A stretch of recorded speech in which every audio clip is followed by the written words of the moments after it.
இந்த ஷார்ட் ரிவ்யூவில் எந்த மூவி பற்றி பார்க்கணும்னா இதயபூர்வம். படத்துடைய ஸ்டார்டிங்கில் மோகன்லாலுக்கு ஹார்ட் அட்டாக் வருது. அதனால் ஹார்ட் டிரான்ஸ்பிளான்ட் பண்ணுறாங்க. அவரும் இயல்பான நிலைமைக்கு திரும்புகிறாரு. ஹீரோயினான மாளவிகா மோகன் மோகன்லாலை மீட் பண்ண வராங்க. அவங்க மோகன்லாலுக்கு ஹார்ட் டொனேட் பண்ண மிலிட்ரி ஆஃபீஸரோட மகள். மாளவிகா மோகன் அவங்க என்கேஜ்மெண்ட்டுக்கு மோகன்லாலை இன்வைட் பண்ண வராங்க. மோகன்லால் வந்து வாழ்த்துனா அவங்க அப்பாவே வந்து வாழ்த்துற மாதிரி ஒரு ஃபீல் கிடைக்கும்னு சொல்கிறாங்க.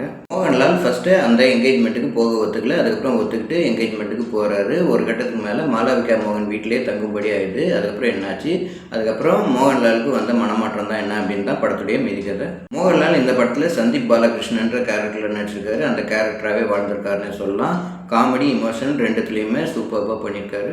மாளவிகா மோகன் இந்த படத்தில் ஹீரோயினாக நடிச்சிருக்காங்க. இமோஷன் சீனில் நல்லாவே ஸ்கோர் பண்ணியிருக்காங்க. அதுக்கப்புறம் அதர் கேரக்டர்ஸ் இந்த ஆக்டர் சங்கீத் பிரதாப், சித்திக், அப்புறம் புவியவனாக்காக சங்கீதா எல்லாருமே கேரக்டர்ஸை ரொம்ப நல்லாவே பண்ணியிருக்காங்க. டைரக்டர் சத்யன் அந்திகட் இந்த படத்தை ஃபீல் குட் மூவியாக எடுத்திருக்காரு. அதில் வெற்றி அடைஞ்சிருக்காருன்னு சொல்லலாம். இந்த மூவி ஜியோ ஹாட்ஸ்டாரில் ஸ்ட்ரீம் ஆகுது. இந்த படத்தை தாராளமாக ட்ரை பண்ணலாம். இந்த மாதிரி வீடியோ பார்க்கணும் எங்கள் சேனல் லைக் பண்ணுங்கள், ஷேர் பண்ணுங்கள், சப்ஸ்கிரைப் பண்ணுங்கள். தேங்க்யூ.